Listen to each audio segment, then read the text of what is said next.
बरेली में मौलाना तौकीर रजा खां ने जुमे के रोज प्रदर्शन करने का ऐलान किया था। मौलाना तौकीर रजा के इस ऐलान के बाद खलबली मच गई थी। पुलिस प्रशासन ने मौलाना तौकीर रजा के साथ बैठक की और बैठक में मौलाना तौकीर रजा को जुमे के दिन प्रदर्शन करने से रोक दिया। मौलाना तौकीर रजा से कहा गया कि अगर आप प्रदर्शन करेंगे तो माहौल बिगड़ जाएगा, क्योंकि जुमे के बाद जहां जहां प्रदर्शन हो रहे हैं नमाज के बाद वहां वहां माहौल बिगड़ गया है। इस बात को देखते हुए मौलाना तौकीर रजा ने जुमे के दिन प्रदर्शन नहीं किया। मौलाना तौकीर रजा ने इस पूरे मामले को लेकर प्रेस कॉन्फ्रेंस भी की। प्रेस कॉन्फ्रेंस करके तमाम बातें बताई कि प्रशासन ने उनसे क्या कहा है और प्रशासन क्यों जुमे के दिन से इतना खौफजदा है। हालांकि मौलाना ने यह भी कहा कि प्रशासन को जुमे के दिन से डरना नहीं चाहिए, क्योंकि हम लोग शांतिपूर्ण तरीके से एहतजाज करते हैं, हम लोग पीसफुल तरीके से अपना प्रोटेस्ट करते हैं। लेकिन मौलाना तौकीर रजा ने उस प्रदर्शन को 17 तारीख को करने के बजाय इतवार के दिन किया, यानी जुमे के दिन नहीं किया, इतवार के दिन किया। प्रशासन ने उसमें भी शर्तें लगाई थी, कैद लगाई थी। 1500 लोगों की इजाजत दी थी कि 1500 से ज्यादा लोग आप इकट्ठा नहीं करेंगे, अपने इस एहतजाज में सड़क पर नहीं निकलेंगे। एक ग्राउंड जिसका नाम है इस्लामिया इंटर कॉलेज, उस ग्राउंड में, उस मैदान में यह प्रदर्शन हुआ। लेकिन मौलाना तौकीर रजा ने हजारों की संख्या में मुसलमान जमा किए और हजारों की तादाद में मुसलमान एक साथ लब्बैक या रसूल अल्लाह के नारे लगाते हुए नजर आए, नुपुर शर्मा की गिरफ्तारी की मांग करते नजर आए। और उसी बीच मौलाना तौकीर रजा ने एक बड़ा बयान दिया, जिस बयान की चर्चा नेशनल मीडिया में लगातार हो रही है और नेशनल मीडिया उसको मौलाना तौकीर रजा का विवादित बयान बता रहा है, मौलाना तौकीर रजा के बिगड़े बोल बता रहा है। लेकिन तौकीर रजा का यह बयान काफी तेजी से वायरल हो रहा है। मैं दावत देता हूं उन तमाम लोगों को जिनके दिमाग में इस्लाम से मुताल्लिक कुछ गलतफहमियां है कि इस्लाम को ईमानदारी से पढ़ने की कोशिश करो। मैं दावत देता हूं नरेंद्र मोदी को, अमित शाह को, तुम्हें क़यादत करने का शौक है।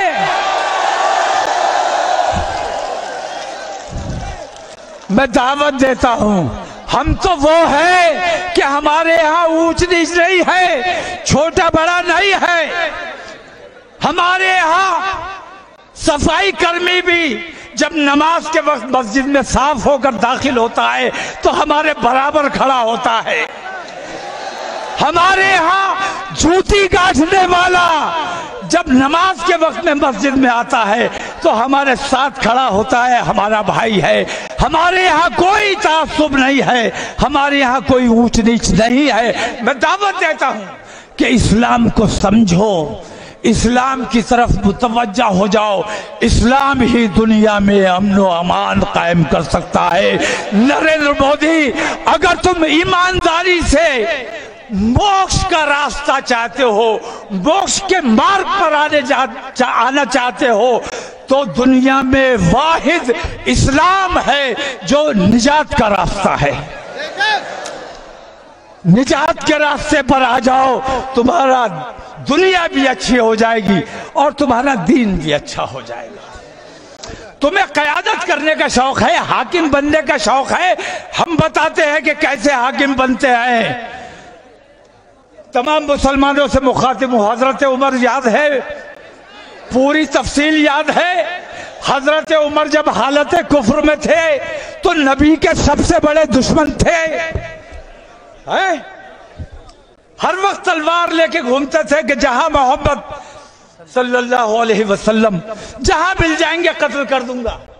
बताओ ठीक है?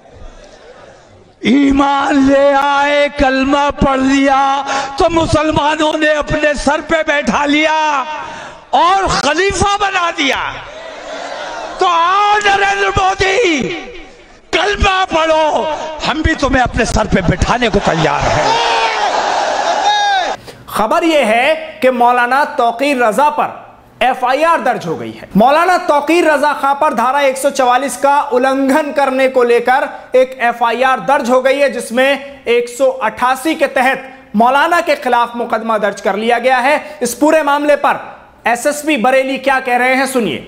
इसमें जो अनुमति थी उससे अधिक लोग आए थे, तो इस वजह से मजिस्ट्रेट की द्वारा जो तहरीर प्राप्त हुई उसके आधार पर इसमें धारा 144 का जो उल्लंघन होता है वो धारा 188 आईपीसी में मुकदमा पंजीकृत किया गया और इसमें नियमानुसार विधिक कार्रवाई की जाएगी। नुपुर शर्मा के खिलाफ बड़ी संख्या में मुसलमान बरेली के इस इस्लामिया इंटर कॉलेज ग्राउंड में जमा हुए। इसी मैदान में जमा होकर हजारों की तादाद में मुसलमानों ने नारेबाजी की, नुपुर शर्मा की गिरफ्तारी की मांग की और वहीं मौलाना तौकीर रजा ने बड़े बयान दिए। इसी मैदान से मौलाना तौकीर रजा ने नुपुर शर्मा की गिरफ्तारी की मांग को लेकर आवाज उठाई। नुपुर शर्मा की अभी तक गिरफ्तारी ना होने को लेकर नाराजगी जताई।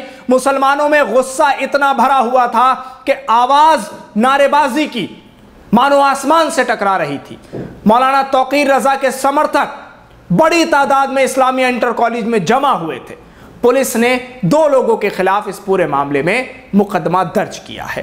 अब मौलाना तौकीर रजा के खिलाफ यह एफआईआर दर्ज हो गई है, मुकदमा दर्ज कर लिया गया है। 188 के तहत यह मुकदमा दर्ज किया है। कहा जा रहा है कि धारा 144 का उल्लंघन मौलाना तौकीर रजा ने किया है। धारा 144 का उल्लंघन कैसे हुआ यह जरूर समझ लीजिए। जब पुलिस 1500 लोगों की इजाजत दे ही रही है तो फिर धारा 144 कहां रह गई, यह भी खुद में एक बड़ा सवाल उठ रहा है। लेकिन कानूनी दावपेच है, अब इनको कौन समझे और कौन समझाए। पुलिस जो चाह रही है वो हो रहा है, जैसे जिसके खिलाफ एफआईआर दर्ज होनी है वो हो रही है। लेकिन मौलाना तौकीर रजा के जो समर्थक थे उन्होंने अपने जोश, अपने जुनून, अपने जज्बे के साथ जिस तरह से हजारों की संख्या में एकजुट होकर नारेबाजी की, कहीं ना कहीं उसके बाद एक बड़ा मैसेज, एक बड़ा पैगाम तो गया है कि अब मुस्लिम समुदाय अपने ऊपर हो रहे अत्याचारों के खिलाफ आवाज उठा रहा है। मौलाना तौकीर रजा जैसे जो आलिम दीन है, मौलाना तौकीर रजा जैसे जो मुस्लिम लीडर्स हैं, उनकी एक आवाज पर हजारों की संख्या में लोग जमा होने को तैयार बैठे हुए हैं।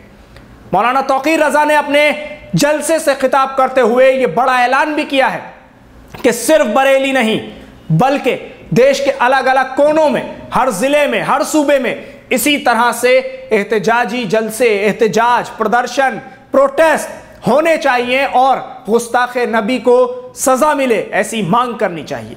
लेकिन उन्होंने यह भी कहा कि प्रदर्शन पीसफुल तरीके से होना चाहिए, किसी तरह से कोई हंगामा ना हो, कोई पत्थरबाजी ना हो, कोई इस तरह का नारा ना लगाए कि जिससे किसी समुदाय की भावनाओं को ठेस पहुंचे या किसी की भावनाएं आहत हो। ऐसा कोई नारा नहीं लगाना चाहिए, क्योंकि हम इस चीज के मानने वाले नहीं हैं, हम पीसफुल प्रदर्शन के मानने वाले हैं।